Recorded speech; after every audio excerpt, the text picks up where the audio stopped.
gutangira business bisigaye byoroha ndetse no gukoreramo amafaranga ugasanga biroroshye, ariko igice cyo kubikuza ugasanga kigoye abantu benshi bitewe n'ibintu bagenda babaka rimwe na rimwe badafite, ugasanga bagusabye kubikuriza kuri PayPal ntayo ufite, Binance ntayo ufite.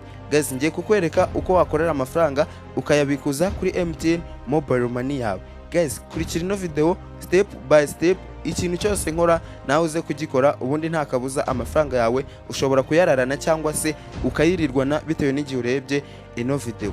Guys, nk'ibisanzwe ino website ni y'abanyarwanda, ikintu ukora ni ugufollowing abantu, gukora subscribe ndetse n'ibindi bigiye bitandukanye. Muri make ni ukubyaza social media zawe umusaruro. Ufite WhatsApp, ufite Instagram, Twitter ndetse n'izindi zose, ariko nta kintu zikumariye. Ngiye kukwereka uko wajya uzibyaza umusaruro mu buryo bwo gukoresha website yemewe n'amategeko, ukabasha kuba wahita unabikuza ako kanya. Guys, nk'ibisanzwe kadutangire, tugiye kuza muri Chrome. Ubwo we website cyangwa se link yo kwiyandikisha uraza kwisanga muri comment, cyangwa nuyibura utwandikire kuri 0788634053. Guys, nkuko ubibona nari ntangiriye kuri dashboard imeze gutya. Uri kubona still nk'abantu babisobanukiwe, ino dashboard niyo kubikuriza withdraw balance. Uri kubona my balance mfiteho 1340. Hano minimum yo kubikuza ni 1000. Aya mafaranga ibaze ko bashobora kuyaguhemba kuri task imwe. Ati ntago bishoboka. Ngiye kubikwereka aho nayakoreye kuri task imwe bakampa 1000, then agahita hagera nako kanya ukoze task imwe gusa. Guys, nk'ibisanzwe hano hari ahantu ha amount, hari phone number ndetse na account name. Ibi ni ibintu byoroshye, ngiye kukwereka uko babikuza, mite nkwereka uko bakoreramo n'amafaranga. Nkuko ubibona balance mfite ni 3. Hano amount ndashyiramo 1340.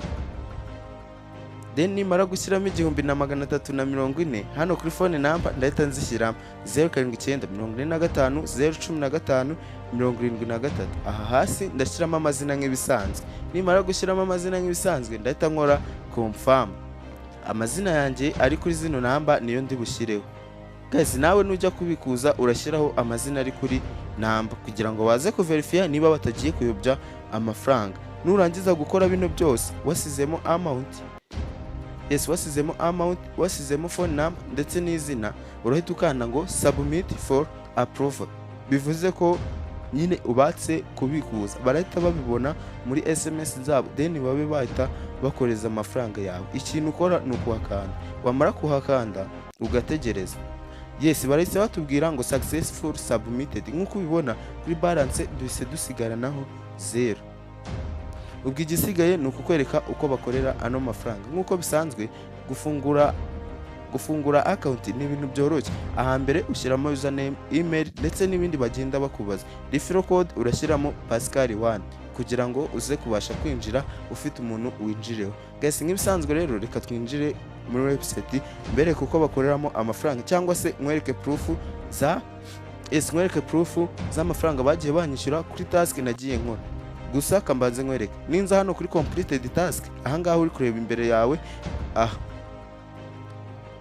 nkahakanda uri kubona hari zikiri pending. Aha hepfo hari zabaye completed.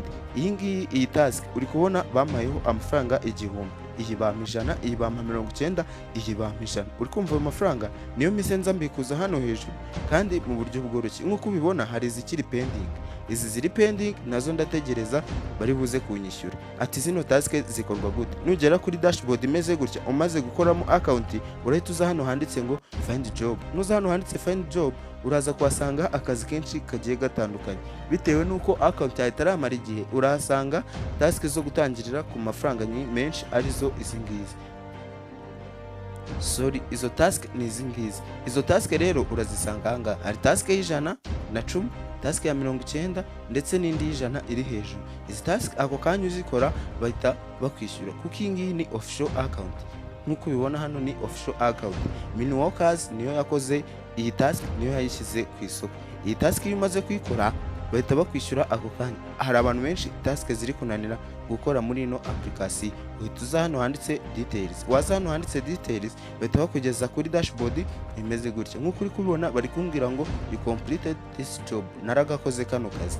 Gusa hano uri kubona hari amabwiriza. Aya mabwiriza rero urayasoma neza, niba utumva ikinyarwanda uraza kwihangana ukore translation ubashe kubishyira mu rurimi rw'icyongereza. Guys, urakanda hano hambere uri kubona ngo kanda aho handitse action URL. Yes, bivuze ngo ni link cyangwa se video baba baguha cyangwa se website uri buze gufollowing. Uhite ugera kuri WhatsApp, still uri kubona ni channel kuri WhatsApp uri bufollowing. Kanda ahanditse follow, then ufungure n'akazogera. Fata screenshot igaragaza ko wamaze gukora follow. Noneho numara kubikora uraza wandikemo nimero. Yes, uhita uza hano ukahakanda. Wamara kuhakora uhita ugera muri WhatsApp ukaba followinga. Wamara kuhakora uhita uza hano.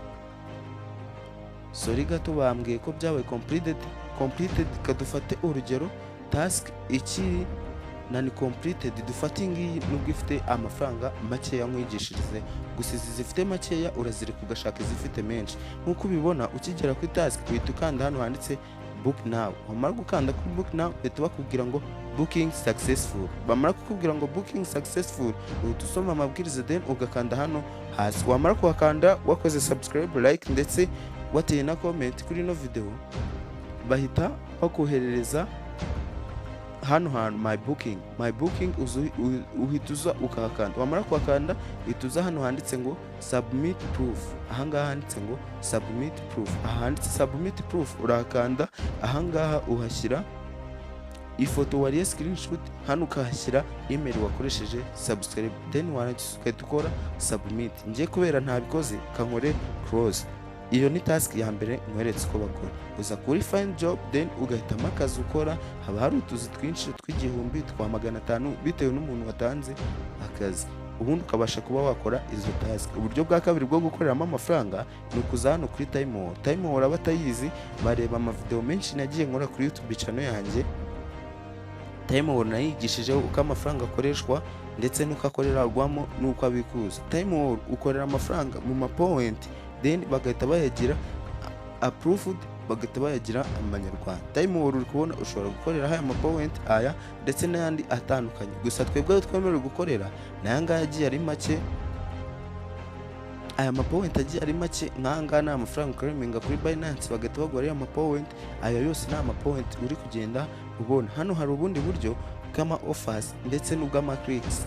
Ubu bw'ama offers n'ubw'ama clicks nabyo biba ari byiza cyane. Ahangaha ku ma clicks iyo uhakanze urategereza bakuzanira ads bakakubwira ngo uyigeho amasegonda 5 bakaguha amapoint runaka. Guys, iyo umaze kugera hano amapoint ari hejuru ya 500 uri approved, amafaranga yawe ahita aza hano hasi, then kuyabikuzaho agiye kuri website uza hano ku turongo 3. Wamara kuhakanda ugahita uza hano handitse ngo yes withdraw. Hano handitse withdraw. Wamara kuhakanda ugategereza bahita bakubwira ko amafaranga yawe ari bujye kuri Miniworkers site.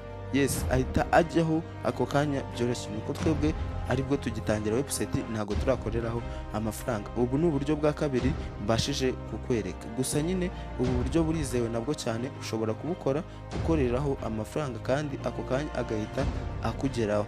Guys, ikindi kintu ngiye kukwereka, kubikuza nabikweretse, uburyo wakoreramo amafaranga nabikweretse. Noneho ngiye kukwereka mu gihe wowe ugiye gutanga akazi. Uza hano handitse ngo new job. Ahanditse new job, yes, urahakanda then wahakanda bahita bakubaza ibintu byinshi. Select category. Ushobora kwamamarizaho YouTube yawe, Facebook, Twitter, Instagram ndetse n'izindi social media zose ufite. KYC submit. Uri kubona babantu birwa batanga KYC, uri kubona ibintu biri.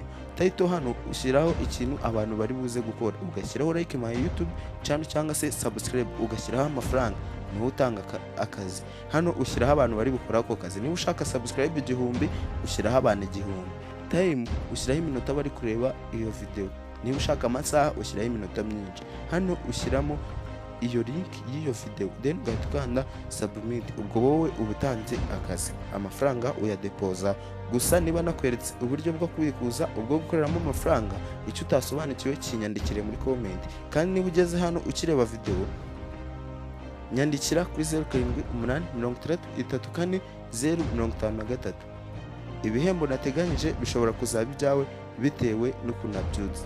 Guys, bikore nk'uwikinira uzanshimira nyuma. Wakoze kureba ino video kandi ntugende udakoze subscribe.